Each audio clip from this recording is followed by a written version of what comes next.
Hello students. पिछले class में हमने देखा था कॉम्बिनेशनल सर्किट। इसके अंतर्गत हमने देखा एडर, सब्सट्रैक्टर। ये दो चीज़ हमने पिछले वीडियो में देख लिया था। आज हम देखेंगे कंपैरेटर, मल्टीप्लेक्सर, डीमल्टीप्लेक्सर, इनकोडर और डिकोडर। एक एक करके इनको देखते हैं हम। सबसे पहले देखेंगे कंपैरेटर। कंपैरेटर क्या होता है? कंपैरेटर परिपथ जो है दो बाइनरी संख्याओं की आपस में तुलना करता है। जैसे कि हमने एडर में देखा था कि इसमें क्या करते हैं, दो इनपुट्स को है ना ऐड करने का काम करता था एडर। उसी प्रकार जो हमारा कंपैरेटर है ना, कंपैरेटर क्या करता है, दो बाइनरी संख्याओं की आपस में तुलना करता है। नाम से ही हमें समझ आ रहा है कंपेयर करना है ना, दो इनपुट्स को ये कंपेयर करता है। दो इनपुट है ना बाइनरी संख्याओं को आपस में तुलना करता है। इसकी सहायता से यह ज्ञात किया जा सकता है कि दूसरी संख्या जो है पहली संख्या से बड़ी है कि छोटी है ना। कंपेयर तो ऐसे ही होता है ना कि दो के बीच में जब कंपेयर होगा तो हम ये बता सकते हैं कि इनमें से कौन सा बड़ा है कौन सा छोटा है। तो ये यही करता है, दो संख्याओं के बीच कंपेयर करता है कि दूसरी संख्या जो है पहली संख्या से बड़ी है या छोटी है, अथवा दोनों संख्याएं आपस में बराबर है।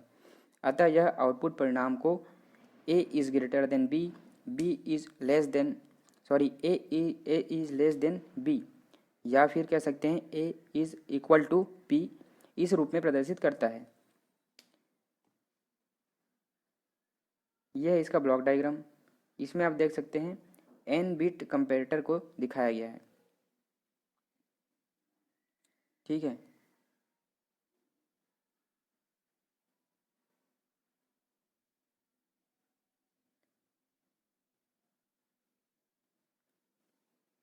नेक्स्ट है हमारा मल्टीप्लेक्सर। मल्टीप्लेक्सर जो है एक डिजिटल परिपथ है जिसमें अनेक इनपुट लाइंस होते हैं, है ना, अनेक इनपुट लाइंस होते हैं तथा केवल एक ही आउटपुट होता है। मल्टीप्लेक्सर नाम सुनते ही आपके दिमाग में आना चाहिए कि इनपुट में आपका बहुत सारे है ना, बहुत सारे इनपुट हैं। मल्टी इनपुट और एक ही आउटपुट, मल्टी इनपुट और एक ही आउटपुट, ये याद रखना है ना। मल्टीप्लेक्सर का मुख्य कार्य अनेक इनपुट में से एक वांछित इनपुट का चयन करके उसे आउटपुट के साथ जोड़ना होता है। मल्टीप्लेक्सर को डेटा सेलेक्टर भी कहते हैं। वांछित इनपुट की चयन प्रक्रिया है ना सिलेक्शन लाइंस का चयन करके संपन्न किया जाता है। जैसे कि यहाँ पे इनपुट होता है, साथ ही साथ इसमें n सिलेक्शन लाइंस भी होता है ना, जिनका बिट संयोजन यह ज्ञात करना है कि कौन से इनपुट का चयन किया जाना है।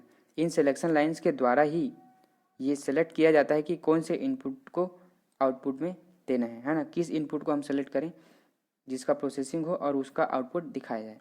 वो किसके द्वारा होता है? आपका सिलेक्शन लाइंस के द्वारा। मल्टीप्लेक्सर को है ना इसके लघु रूप शॉर्ट फॉर्म में क्या बोलते हैं? मक्स, है MUX से दर्शाया जाता है। ठीक है। नेक्स्ट है आपका डी मल्टीप्लेक्सर। जैसे मल्टीप्लेक्सर में क्या होता था, मैनी इनपुट्स है ना, बहुत सारे इनपुट थे और एक ही आउटपुट था। सेम उसका उल्टा होता है आपका डी मल्टीप्लेक्सर। इसमें एक ही इनपुट होता है और हम उसके आउटपुट में यहाँ पे बहुत सारे आउटपुट लाइंस निकाल सकते हैं, एक इनपुट और बहुत सारे आउटपुट। ये होता है आपका डी मल्टीप्लेक्सर। डी मल्टीप्लेक्सर एक ऐसा डिज़ाइन परिपथ है जिसमें एक इनपुट लाइन तथा अनेक आउटपुट लाइन्स होती है। यह एक इनपुट को किसी एक आउटपुट लाइन के द्वारा भेजने के लिए प्रयोग किया जाता है ना। एक इनपुट आया और उसको बहुत सारे आउटपुट में भेजने के लिए किया जाता है, अतः यह मल्टीप्लेक्सर से विपरीत क्रिया का संपन्न करता है। मल्टीप्लेक्सर का ब्लॉक आरेख नीचे यहाँ दिखाई दे रहा है। मल्टीप्लेक्सर का है ना ब्लॉक आरेख नीचे है। इसमें एक इनपुट तथा n आउटपुट को दिखाया गया है। मल्टीप्लेक्सर इस एक इनपुट डेटा लेता है तथा इसे सिलेक्शन है ना सिलेक्टिविटी या चयनात्मक के साथ ही n चैनलों में से किसी एक चैनल को वितरित करता है। इसमें भी एक सिलेक्शन लाइन होता है। इसके द्वारा क्या होता है, यहाँ से इनपुट हमने लिया और ये सिलेक्शन लाइन के द्वारा यह सेलेक्ट किया जाता है कि इसको किस लाइन में भेजना है, क्योंकि यहाँ पे मल्टीपल है ना लाइन है, बहुत सारे आउटपुट हैं, तो सिलेक्शन लाइन के द्वारा सिलेक्शन किया जाता है कि इसको किस लाइन में भेजना है।